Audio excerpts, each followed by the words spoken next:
Baik, selamat siang. Perkenalkan, nama saya Nadira Amalia Putri dari kelas B Teknik Industri Angkatan 2020. Di sini saya akan mempresentasikan dari tugas TTKI saya yang berjudul Evaluasi Target Produksi (PTBKT) berdasarkan faktor cycle time dan juga manpower dengan mengaplikasikan metode stopwatch time study dalam pengambilan datanya. Di sini untuk membukanya, saya akan menjelaskan sedikit terkait latar belakang yang saya ambil untuk mencari permasalahannya, yaitu ketika saya mengamati langsung pada lapangan, operator yang bekerja itu tidak melakukan pekerjaannya secara optimal, tapi target produksi yang telah ditetapkan oleh divisi PPC itu selalu tersampaikan, bahkan melebihi dari targetnya.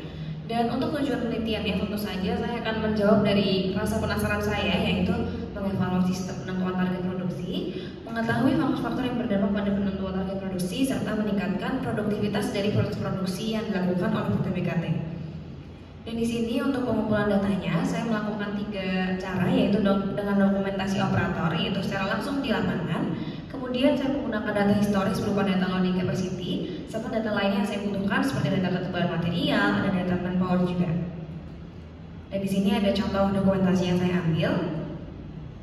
Oke, mungkin langsung lanjut aja. Nah, untuk pengolahan data yang saya lakukan, itu saya pertama-tama menghitung waktu siklus aktual atau bagaimana operator itu menyelesaikan pekerjaannya dalam waktu yang normal dengan cara yang seperti tertera pada layar. Dan untuk part yang stopper bracket pedal ini ternyata di waktu siklus itu 12,21. Dan di sini ada pun saya menghitung GSPH aktual atau lebih gampangnya dibilangnya berapa banyak part yang dapat diproduksi apabila waktu siklusnya seperti yang dihitung tadi. Dan di sini GSPH-nya itu adalah 295. Jadi 295 unit ini bisa diproduksi selama sejam. Di sini ada rekap perhitungan GSPH aktual yang saya lakukan.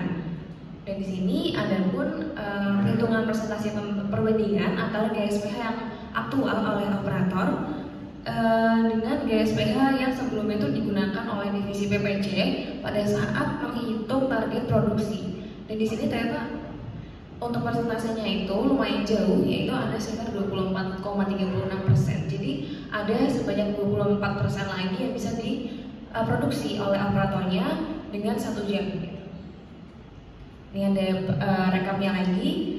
Dan di sini saya juga melakukan perhitungan allowance dengan berdasarkan faktor ergonomi dan juga berdasarkan waktu yang tersisa. Dan di sini berdasarkan faktor ergonomi itu ada beberapa faktor seperti tenaga yang dikeluarkan, sikap kerja, dan lain-lain. Nah, di sini ternyata berdasarkan faktor ergonomi yang secara langsung saya amati, itu kelonggaran yang didapatkan itu adalah sebesar 16,5%. Dan di sini saya juga menghitung opsi lain dalam menghitung allowance, yaitu dengan berdasarkan banyaknya part yang dapat diproduksi pada durasi allowance-nya, di mana saya menetapkan durasi allowance-nya itu adalah 10 menit. Dan ternyata pada 10 menit itu sebagai contoh pada part spring lock itu ada sebanyak 65 unit lagi yang bisa diproduksi dalam waktu allowance-nya. Jadi dengan rekapan yang saya ambil itu persentase allowance-nya itu adalah 16,67. Dari kedua metode tadi dipilih perhitungan allowance berdasarkan faktor ergonomis karena itu berdasarkan langsung kondisi operator di lapangan gitu.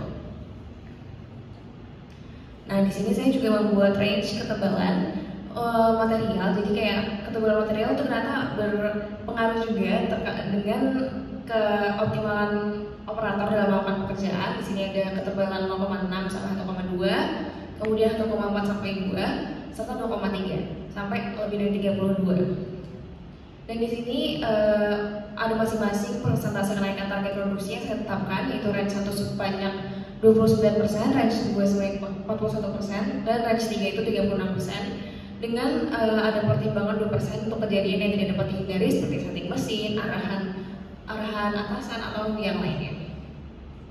Dan di sini untuk mendukung adanya optimal lagi, itu saya juga bagi PIC berdasarkan range ketebalan material. Jadi yang nilainya lebih tinggi itu mungkin dia mengerjakan material yang lebih susah daripada yang ketebalan materialnya itu lebih tipis.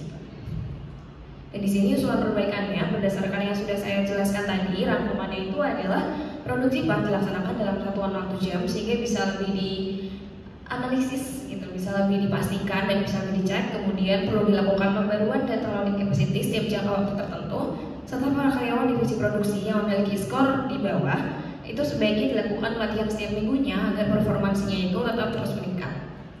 Baik, sekian dan terima kasih atas presentasi saya.